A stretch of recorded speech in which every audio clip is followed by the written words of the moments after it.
Halo teman-teman, kita jumpa lagi di channel Pojok Kelas.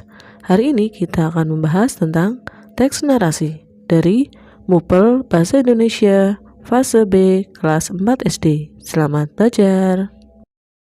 Apa itu teks narasi?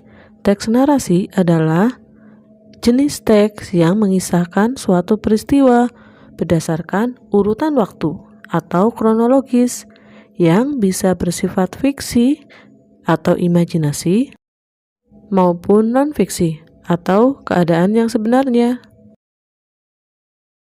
Tujuan dan fungsi dari teks narasi adalah untuk memberikan informasi, menambah pengetahuan, serta memberikan hiburan bagi pembacanya. Ciri-ciri dari teks narasi. Yang pertama, bercerita tentang suatu kejadian dengan beberapa peristiwa kronologis atau urutan peristiwa. Terdapat konflik atau masalah dan juga memiliki unsur-unsur teks seperti tokoh, latar, alur, tema, dan pesan moral.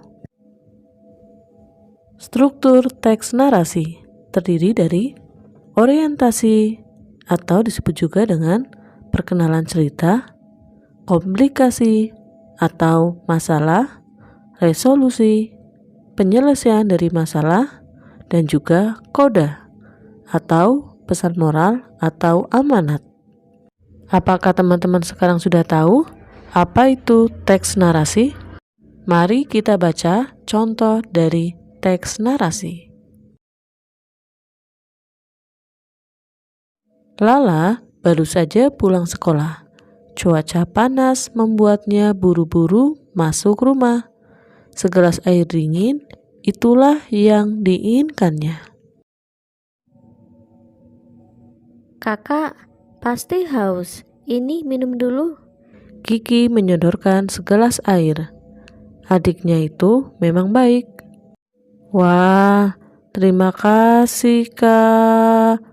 Lala menghentikan ucapannya begitu melihat baju yang dipakai Kiki. Itu baju biru polkadot favoritnya. Kenapa kamu memakai bajuku? Lala bertanya dengan kesal. Kata ibu, baju ini untukku. Kakak kan sudah tidak pernah lagi memakainya. Jawab Kiki bingung. Tidak pernah kupakai, bukan berarti boleh diambil. Ayo, ganti bajumu. Tapi baju ini pas untukku. Kiki mengelak. Pasti sudah kekecilan untuk Kak Lala. Tidak, ini bajuku, bukan bajumu. Lala bersikeras. Akhirnya Kiki mengalah. Lala mendapatkan kembali bajunya. Langsung saja Lala ke kamar untuk berganti pakaian. Kiki mengikutinya. Masih cukup. Lala berdiri di depan cermin. Kenapa belakangan ini aku tidak pernah memakainya ya? Lala terus mematur diri. Awalnya tidak ada masalah, tetapi lama-lama Lala merasa gerah. Dia juga sulit bernafas dengan lega. Kulitnya mulai terasa gatal. Lala lalu berusaha menggaruk punggungnya. Kak, baju kakak sobek. Kiki berteriak. Lala terdiam. Dengan sedih, ia meraba bagian baju yang sobek. Nanti minta tolong ibu untuk menjahitnya, Kak. Usul Kiki. Bisa sih, tapi... Sahut Lala pelan. Dalam hati dia mengakui, memakai baju sempit sungguh tidak nyaman. Lala juga jadi paham mengapa akhir-akhir ini dia tidak pernah lagi memakai baju itu. Mungkin baju itu akan bertambah sobek kalau dia terus memakainya. Lala melihat bayangan dirinya dan Kiki di cermin. Ternyata Lala memang sudah besar. Dia sudah tidak cocok lagi memakai baju itu. Ya, nanti kita minta tolong ibu menjahit baju ini, katanya. Kemudian Lala menambahkan, nanti baju ini buat kamu saja. Yang benar, Kak. Hore! Teriak Kiki senang. Lala mengangguk pelan. Iya, ini untukmu saja. Terima kasih. Kiki langsung memeluk kakaknya. Apa pesan moral pada cerita ini? Silahkan sebutkan. Apa itu kata penghubung? Kata penghubung adalah kata yang menghubungkan dua kata atau lebih dalam sebuah kalimat. Dengan kata penghubung, kita dapat membuat kalimat menjadi lebih padu dan mudah dipahami. Contohnya kalimat, saya suka makan pizza spaghetti, dapat diubah menjadi, saya suka makan pizza dan spaghetti. Dalam contoh ini, kata penghubung yang digunakan adalah, dan. Tanpa kata penghubung, kalimat tersebut akan terdengar kurang lengkap. Selain kata, dan, masih ada banyak kata penghubung lainnya, seperti, atau, tetapi, karena, sebab, agar, dan masih banyak lagi. Setiap kata penghubung memiliki fungsi yang berbeda-beda tergantung pada penggunaannya dalam kalimat. Selain itu, ada juga kata penghubung majemuk, yaitu kata penghubung yang terdiri dari dua atau lebih kata, contohnya, kata, karena itu, jika tidak, dan sebagainya. Kata penghubung sebab akibat. Fungsinya yaitu menghubungkan antara sebab dan akibat dalam kalimat. Contohnya adalah karena, sehingga, akibatnya, oleh karena itu, jadi. Contoh kalimatnya yaitu saya rajin belajar, sehingga nilai ujian saya bagus. Kata penghubung alternatif. Fungsinya adalah menghubungkan antara dua pilihan atau lebih dalam kalimat.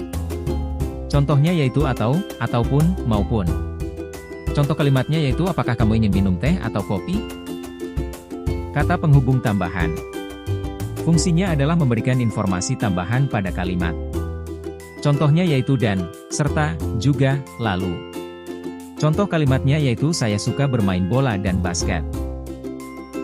Kata penghubung lawan kata. Fungsinya adalah menghubungkan antara kalimat yang bertentangan atau berlawanan makna. Contohnya yaitu tetapi, namun, melainkan, akan tetapi. Contoh kalimatnya yaitu saya suka berenang, namun tidak suka menyelam. Kata penghubung perbandingan. Fungsinya adalah membandingkan antara dua hal dalam kalimat. Contohnya yaitu seperti, sebagaimana, sama seperti, seumpama. Contoh kalimatnya yaitu dia belajar seperti anak rajin lainnya. Nah, teman-teman, sudah pahamkan tentang kata penghubung? Sekarang, kita akan mencoba membuat kalimat dengan menggunakan kata penghubung. Silakan ikuti contoh yang akan saya berikan. Ana suka belajar. Titik-titik. Dia ingin menjadi pintar. Apa kata penghubung yang tepat untuk melengkapi kalimat di atas?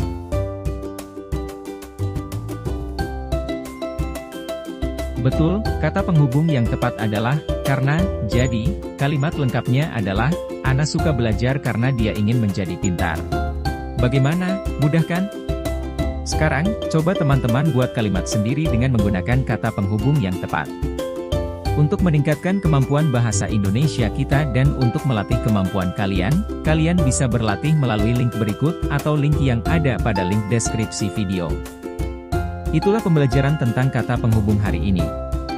Semoga bermanfaat. Terima kasih telah menonton video ini. Sampai jumpa.